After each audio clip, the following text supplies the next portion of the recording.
Meghan Markle, a princess in waiting like no other. Meghan is beautiful, glamorous, articulate, intelligent. Divorcee, Hollywood actress, mixed race. Has a track record of humanitarian work and campaigning and a real enthusiasm for the role. In this programme, we chart Meghan's extraordinary first 100 days as a royal fiancée. It was so sweet and natural and very romantic. He got on one knee. We hear from those who have been following the bride-to-be's every move. The biographers. Nothing prepares you for joining the royal family. Nothing on the planet. The press. We're seeing that the Meghan effect come into force. Anything she wears is going to sell out within hours. Oh, we love you so much. The fans. You can tell she cares about people's rights and women and all kinds of things. And the critics. Background, attitude, I worry. I think she's trouble. As we discover how Meghan is fast winning the crowd as the new people's princess.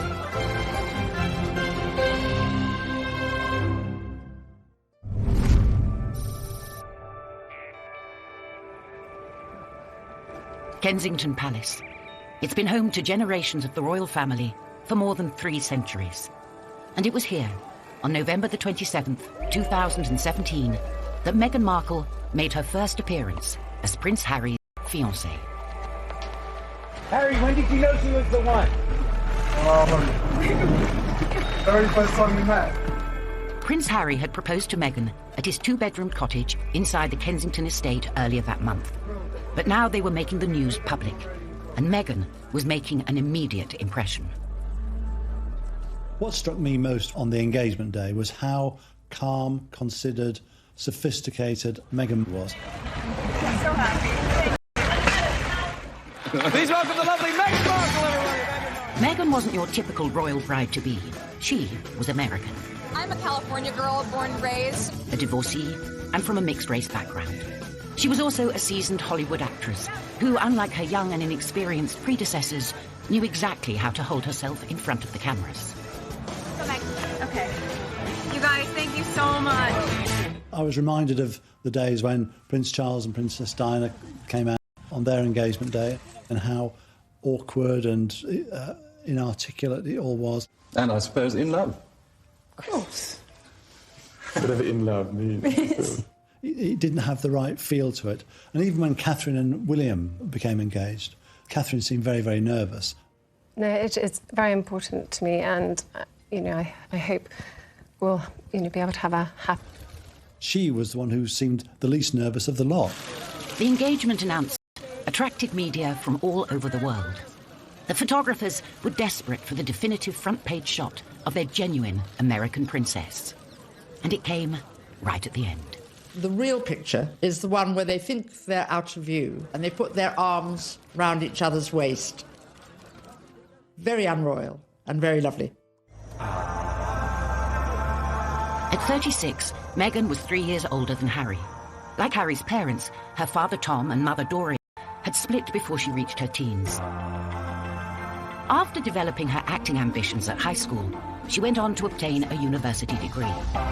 By the time she met Harry, 13 years later, she was a small-screen star, thanks to her role in the American TV drama series Suits. The one thing that fascinates me about this is the fact that she is a product of Hollywood, product of television, product of entertainment. And therefore, there's a sort of ease in communication, and there is an inbuilt knowledge of what the media are trying to get at. It was definitely a setup. It was a blind date. And Meghan's ease was there for all to see in the interview that followed the engagement announcement. And even then, because I'm from the States, you don't grow up with the same understanding of the royal family. And so while I now understand very clearly there's a global interest there, I didn't know much about him. And so the only thing that I had asked her when she wanted to set us up was, I had one question. I said, well, is he nice? She's different because she represents the global world we're in, the fascination we have in America, the fascination we have in celebrity, diversity, and she's a very strong woman. The headlines from Meghan's debut in the royal media glare were overwhelmingly positive. But this was still day one. And from some, there were words of caution.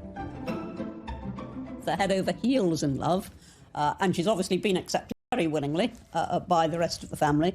So in a way, it's a bit of a negative thing to say. But I do have just a few warning bells ringing. She's coming over to the UK. She's going to have to live a very different sort of life because it's the British life anyway, not the American life.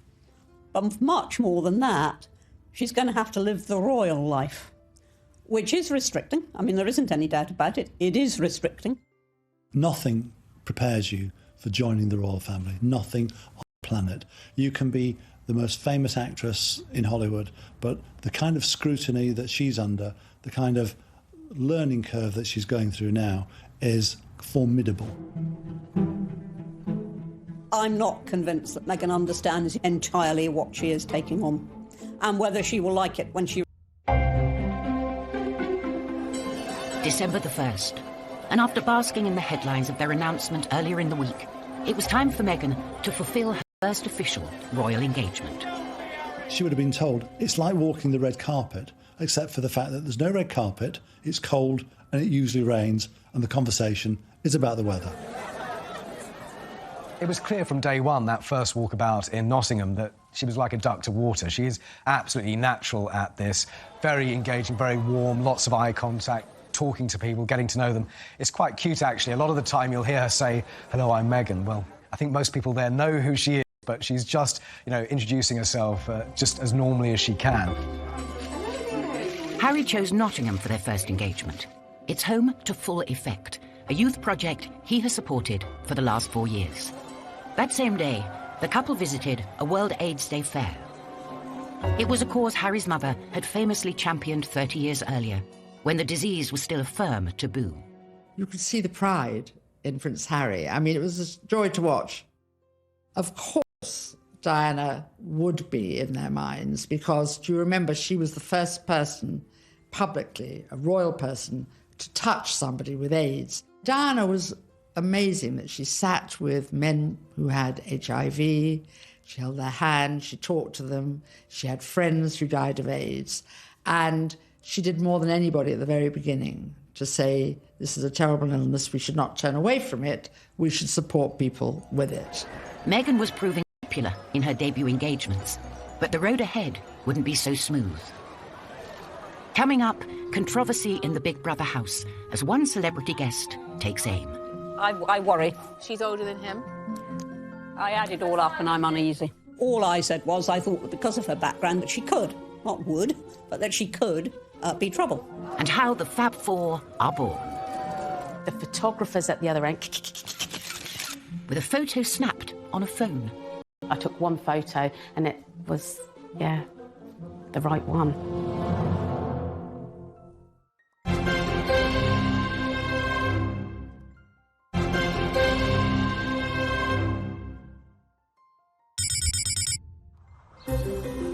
"14 days after announcing their engagement, Meghan paid a visit to Windsor Castle, home to St George's Chapel, where it was announced she and Harry would be married. St George's has housed a number of smaller royal weddings. Back in 1999, Harry's uncle, Prince Edward, married Sophie Rhys-Jones here. Although Harry and Meghan had chosen a wedding session steeped in tradition, they had different ideas when it came to naming the date. 2018. Recent royal weddings had all been held on weekdays, but not this one. I think that they thought, we want people to enjoy this, so why not do it on a Saturday? And if you think about most weddings that you and I go to, they're at the weekend, so why wouldn't you follow suit? But there was one reason to avoid that Saturday. It had already been announced as the date of the FA Cup final. As president of the Football Association, Harry's brother Prince William was expected to take his usual place in the royal box at Wembley. And millions more were looking forward to watching the game on TV. I think my wife will probably want to see the royal wedding. So what I'll probably do, I'll probably leave her on her own, maybe with some of her friends. I'll go somewhere else where like-minded people want to watch the FA Cup final. I would so prefer to watch a royal wedding, not interested in football. Harry and Meghan solved the problem for TV viewers. They announced that their ceremony would begin at noon, several hours earlier than kick-off time. But William decided to avoid the fixture clash altogether, scrapping his Wembley appointment to concentrate fully on the wedding.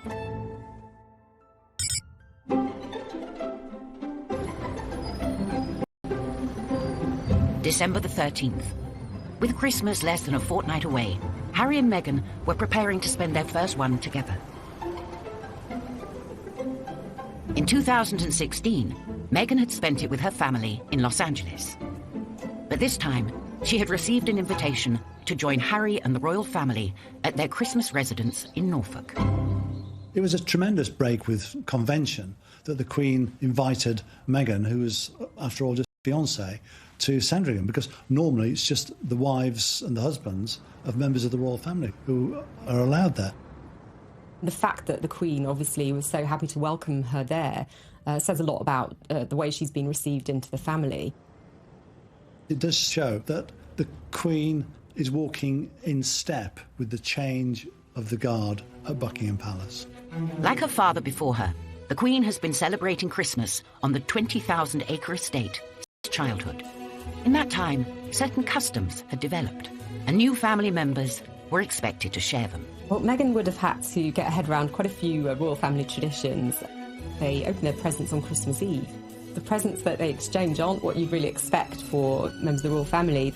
They tend to share really jokey presents with one another. In America, you know, things will come beautifully wrapped and be quite extravagant.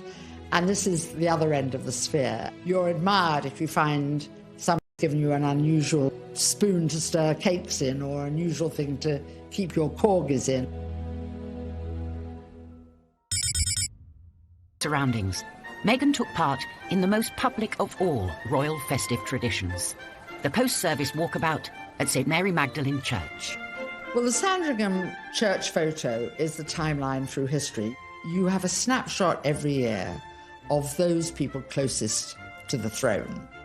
Now, often you're looking at a picture of a child who was barely able to walk perhaps a year ago, and suddenly they come out of the church. That image will change. In a few years' time, you'll have those couples and their children will be going to church. And a few more years' time, and you may not have the older generation. This year, of course, was Meghan's year. The presence of the royal fiancé meant the public turnout was even bigger than usual. Everybody had lined up, so there's barriers there.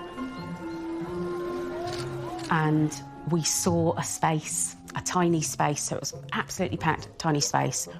And we ran. Along with the public, the world's media were also out in force. The prize was a photo of Harry and Meghan alongside the other young royal couple, William and Kate. Unfortunately for all the photographers on the ground, they just didn't seem to get a clear shot. And in the end, it came down to a member of the public, a lady called Karen Anvil, who brilliantly captured all four of them looking in the right direction. It was like everything was set up for it to happen. We were waiting for, I'd say, half an hour. And then it was totally insane. It was like a Mexican wave of cheers, so you knew they were coming. The photographers at the other end, and they just happened to look over. And I took one photo, that's the thing. I took one photo and it was, yeah, the right one.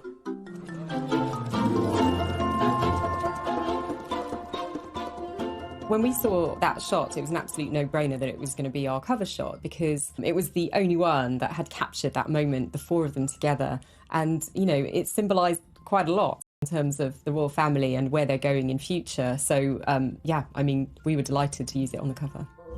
Many other magazines and newspapers were too, which all added up to an unexpected Christmas present for the amateur snapper. I didn't post the image on social media to make money. I was proud of it and I wanted to share it, and it wasn't a money-making. But yes, it's changed my life, but I can't even begin to tell you how much. I've had my bathroom tiled, I'm having my kitchen tiled, I'm going to get new carpets, I'm going to get my garden done. Boxing Day, traditional date of the royal shoot. It was first established by King Edward VII and has remained a firm family fixture for well over a century. Harry had taken part since he was a teenager. But not this time. The story is that Harry didn't go on the grouse shoot, which is the big event of boxing. and Meghan apparently doesn't like shooting. Whether she persuaded him, could that be a bit of journalistic extravaganza? In fact, instead of attending the event in Norfolk, Harry was making his way to London to prepare for a long-standing appointment the next day with the BBC. Time is 7 minutes past 6. Today's programme is guest edited by Prince Harry, and he is here. And morning. Very good to see you. As part of his guest editorship of Radio 4's Today programme, Harry chose the topics as well as the interviewees, including former US President Barack Obama. Okay. Do I need the British accent? But if you start using long pauses between the answers, you're probably going to get the face. Let me see the face. Oh, okay. For many, many years, and obviously I can't get involved in politics. Harry sat in the editor's chair for the 3-hour programme on the morning of the 27th. But whether or not he timed his assignment to avoid upsetting his animal-loving fiancée remains a mystery. It's clearly obvious the points that I'm trying. Royals may change, royal behaviour may change, all sorts of things. Or maybe she'll forever say, you can go on those things, I don't want to shoot animals. Then, at the end of the programme, one of the hosts snuck in a personal question. It was your future wife's first Christmas with the in-laws. How was it?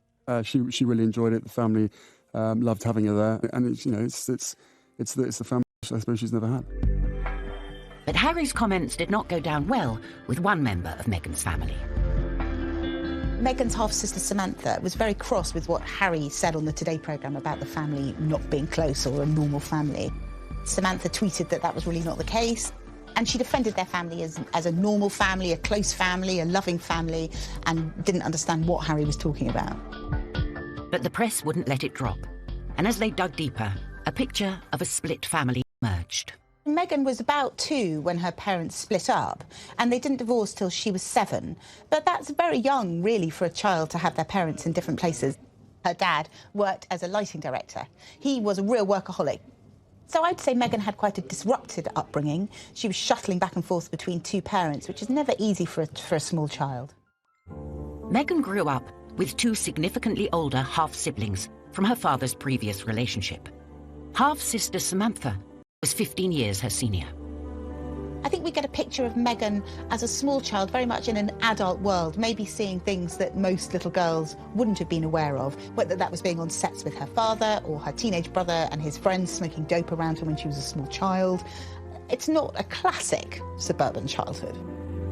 Whatever the truth of Meghan's family background, the promise of more details came when Sister Samantha threatened to publish a tell-all book called Diary of Princess Pushy's Sister. I think the very fact that Samantha wanted to do a book called The Diary of Princess Pushy's Sister implies that maybe she was not over fond of her younger half-sister and maybe is a little conflicted about Meghan's success. Samantha also criticised Meghan's charity work. If you are interested in helping those less fortunate than yourself, it really should begin at home. Tales about Meghan's ex-husband, Trevor Engelson, also hit the press. They had married after being together for 7 years. But when Meghan moved to Toronto to film Suits, their relationship suffered, and in 2013, they divorced. Trevor's friend said it was a bolt from the blue to him when Meghan ended the marriage, and she ended the marriage in such an abrupt way that she actually ended up sending the engagement ring back by registered post. He's said by friends to be extremely angry still.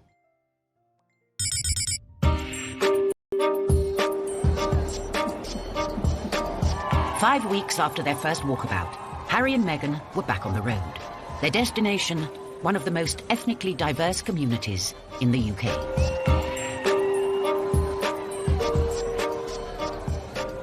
Brixton, for me, was a game changer.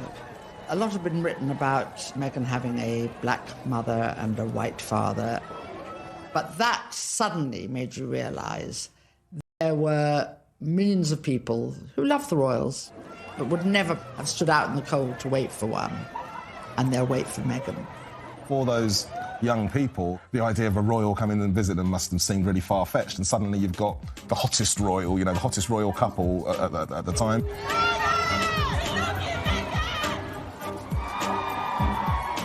I think that matters. I think that has an impact. People will have thought, wow, she actually came and spoke to us and she seems quite nice. As part of their visit to South London, Harry and Meghan called in on local radio station Represent. They actually shook my hand. I didn't expect that. I thought, you know, it would just be a distance. They were pretty cool. Believe it or not, everyone is listening, and I'm in the same room as the royal couple right now. They both put on headphones and listened in through the cans. And so good to meet you. It meant a lot for the royal couples to come to Brixton. People are thinking, wow, they've seen value in our area and all the people of Brixton. This is going to have an impact on race relations in Britain. It has to. It's a mixed race person entering into a white family, so you find that it might have a bit of controversy, but you see, it is what it is. It's love and it has no boundary, you know? It was a real nice, good, feel-good factor. They should come more often. They really should.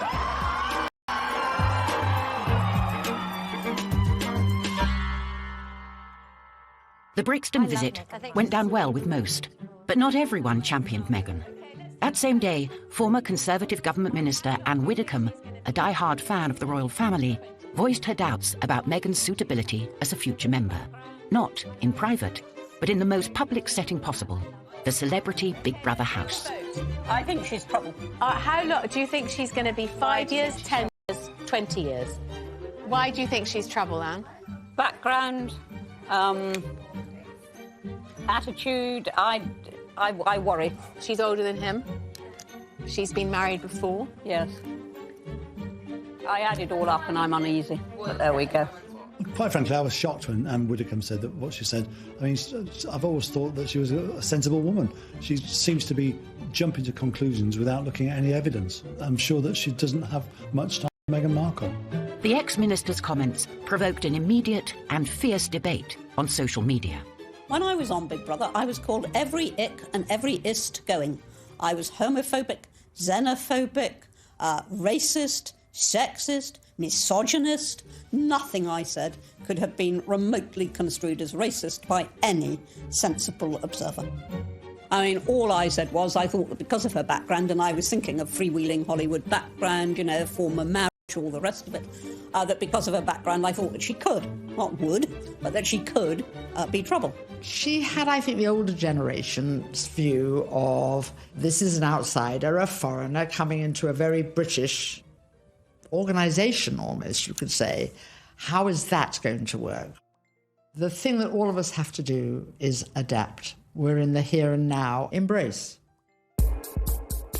Coming up, the politics of the guest list. Meghan causes a potential row as she and Harry draw up the invites. Have you got an invite to the royal wedding? Have I? Yeah. Not that I know of. Would you like to go? I want them to be happy.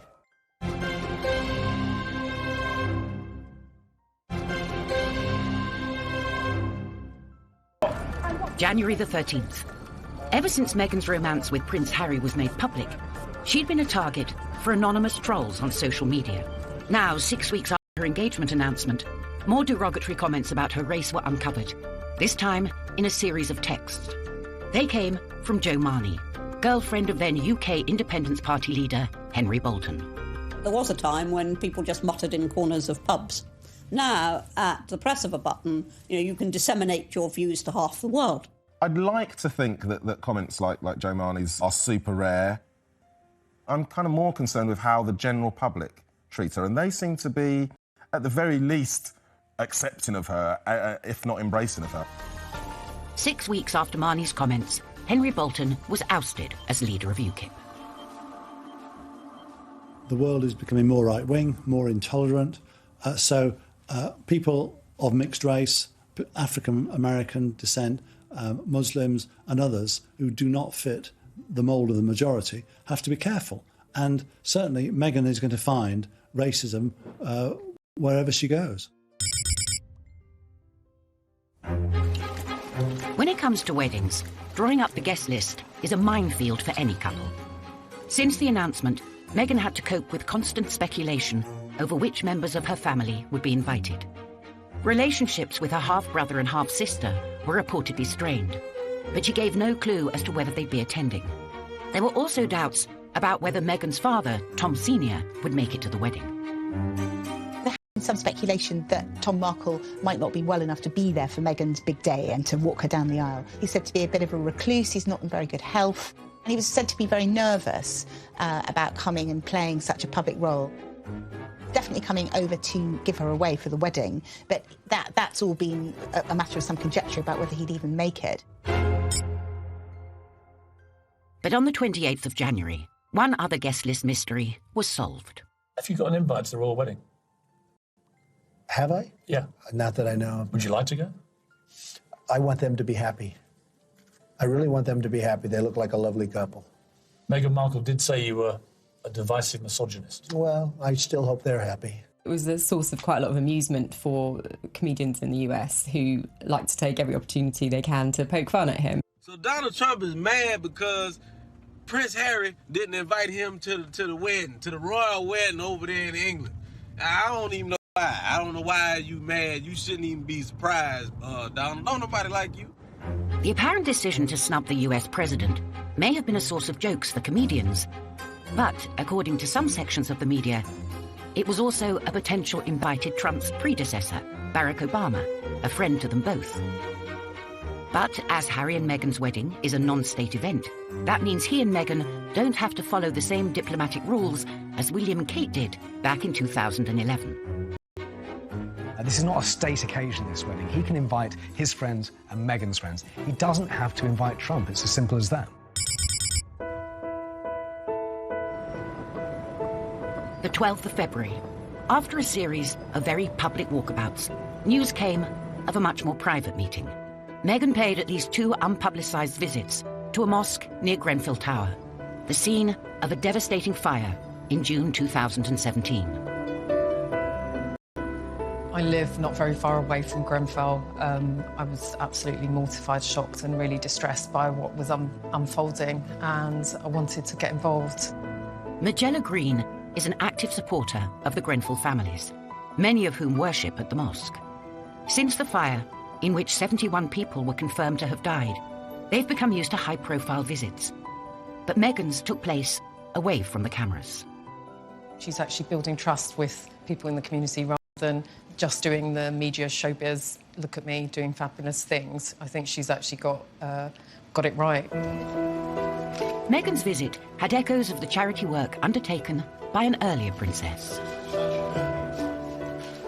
It reminded me very much of Diana and the fact that she made secret visits to the homeless at the South Bank, to hospitals to see people on their final journey. Just like Diana did things in private, so too Meghan. And I think for me that was a striking revelation because it shows you that she's not in it for herself, she's in it for others. During their series of post-engagement walkabouts, Harry and Meghan took care to include all 4 countries in the UK, attracting different crowds in each. On February the 13th, it was Scotland's turn. In Edinburgh, they visited a city centre cafe that employs rough sleepers in an attempt to put them back on their feet. That's totally changed my life with that. Alice Thompson founded the cafe in 2012. Remarkably, she had been inspired by Meghan herself. It is said that girls with dreams become women with vision. I had actually seen Meghan Markle give a speech at the UN Women Conference in 2015. For me, as a young woman in business, I was really inspired by that. It really gave me a boost of confidence to go out there and know that I could do it. I was just so moved by it, so I felt like it was only appropriate to tell her that it had really inspired me to continue the work I was doing. Really emotional, and she explained to me that she had been so nervous to give that speech, and she seemed really touched and delighted that it had affected somebody positively. Just sort of went to shake her hand to say goodbye, and she sort of nudged it out of the way and just embraced me with a cuddle. The embrace provided the press with the perfect photo opportunity, and the royal protection officers with a headache. Meghan is definitely more huggy than the royal norm. The royals have all been briefed by their security detail. Don't get into selfies, don't have people holding their arms around you, because, OK, 99% of people mean well, but there are some people out there who don't mean well. And once they've got their arm around you, you're in a vulnerable position. That's why the security guys don't like too many selfies too many hugs. As Meghan toured the cities and towns of the UK, it wasn't just her personality that was proving popular. The clothes she wore were also making headlines. The £2,000 Burberry tartan coat she wore in Edinburgh sold out within hours. And her handbag, by small Scottish company Strathbury, put this local business on the global map. In the same way that we saw the Kate effect after the Duchess of Cambridge got married and started being copied by women all over the world, we're seeing that the Meghan effect come into force, and it is quite a force. Anything she wears is going to sell out within hours. Meghan is following in the footsteps of other stylish royal women, most notably Harry's mother Diana, who was regarded as one of the biggest style icons of the late 20th century. But it hadn't always been so. When she married into the royal family, Diana was an unassuming 20-year-old, known by the press as Shy Di. Meghan, on the other hand, joins the royals with well-established fashion credentials. Meghan was already very fashionable and well known for her fashion. She had her own clothing line back in Canada while she was filming Suits. I think designers are going to be falling over themselves to dress her. She's really setting trends for all kinds of things. I imagine there's a whole generation of young women out there wearing mismatching earrings and lots of delicate jewellery on their fingers because it's what Meghan does. Tháng mây hòa trong gió tiếng sáo vang từ đâu diều bay vút cao rồi cùng nhau chia phe chơi tròn chỉnh dưới bóng cây đa già bên sân đình bãi sông làm cô dâu chú rể chiếc kiều la trò chơi rước dâu kỷ niệm xưa mãi sống trong cuộc đời tôi thân tin tuổi thơ rồi ngày tháng trôi đi bao nhiêu mong ước xa xưa chỉ còn là từng đêm tôi nhớ về cuộc đời yêu chen bốn bề sầu lo cuộc đời tôi về thuở xa xưa bay cao cùng cánh diều đùa chơi với đám bạn hồn nhiên ngày thơ vui đôi ngày tháng để lòng tôi hân hoan cùng trời mây ngày xưa dấu yêu còn đâu. Royal weddings are huge global TV events. Harry and Meghan's is expected to attract an audience of around 2 billion. The same number who tuned in as Prince William married Kate Middleton 6 years ago. This time, the eyes of the world will be on Windsor, where both the ceremony and procession will be held. But on February the 14th, the leader of the local council was forced to U-turn a controversial proposal to remove rough sleepers from the streets for the royal wedding. The suggestion had gone down badly with the locals. They're sort of treated like rubbish if you're saying that they need to be removed for the royal wedding. I don't agree with that. The people of Windsor, they don't believe that people should have to sleep in a doorway or beg for money. They think they should be given whatever help and support they need. As outrage grew, a petition was raised opposing the council's plans. For this councillor in Windsor to say that the streets of Windsor should be cleared of the homeless, he couldn't have picked a worse target to attack or a family, the royal family, to annoy. You've got Prince William, the president, chairman of Centrepoint for homeless young people. So the royal family, if they know anything, they know that they support any measures to help the homeless, and it ain't just clearing them off the street. The public pressure succeeded, and the idea of removing the homeless from the eyes of the world was shelved. February the 22nd. A suspicious package containing a white powder and a racist note was sent in the post. It arrived at the royal household with Meghan's name on it. The good news is the security operation worked, the package never got to Meghan, it was intercepted, and the powder that was in there wasn't anthrax, it was a harmless substance. But clearly the message was nasty, was racist, and that is being investigated. Meghan Markle is marrying into the world's #1 family. And that comes with a tremendous threat because of what the British royal family actually stand for across the globe. Following the incident, security around Meghan was reportedly stepped up. 5 weeks later, it was announced that Windsor will be subject to unprecedented safety measures on the day of the wedding, with anyone wishing to enter the town centre passing through airport-style security scanners. I think Meghan will obviously be aware that she's now a target. So she knows now that she's moved from being a mid-level TV personality to being a major target, and I'm afraid she's going to have to live with that, as the rest of the royal family do. For years before she got her big TV break, she'd been a struggling actress in Hollywood. And from the announcement of her engagement to Harry, newspapers had been poring over her early life for any hint of scandal. On February the 24th, the latest unwelcome headlines, linking her with anonymous social media posts written several years earlier. The diary has no name on it, and in it there's a phrase about magic boobs. This has been pounced upon by certain newspapers as a story about Meghan. For Meghan supporters, the coverage was an intrusion into her life before her engagement. For royal watchers, the coverage was a reminder of the press intrusion experienced by Princess Diana a quarter of a century earlier, and a warning to Meghan of what might lie ahead. I think Diana was hounded by the press, but she also used the press, and sometimes effectively. But if you use the press and media extensively, you've got to understand they won't go away when it's convenient. Meghan's going to have to suffer quite a lot of over-interest, probably, from here to the wedding and probably for a year or two after that. If she continues to use the press and media, that's fine, because then, you know, she's publicising her causes, so that's fine. I don't have a problem with that. But if she does continue to use them, then she's got to accept right from the start that when things go wrong, they're still going to be there in great numbers. Coming up, the new Fab Four take to the stage for the first time. I fundamentally disagree with that because women don't need to find a voice. And will Meghan decide to be baptised before the big day?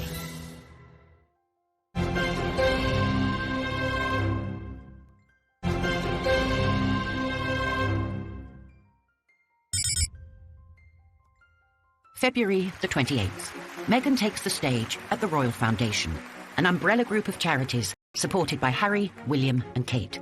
Here, Meghan, already known for her support of women's rights, addressed the issue of equality. People say, well, you're helping women find their voices. And I fundamentally disagree with that because women don't need to find a voice. They have a voice, they need to feel empowered to use it, and people need to be encouraged to listen. And I think there is no better time than to really continue to shine a light on women feeling empowered and people really helping to support.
try too hard to manage her message.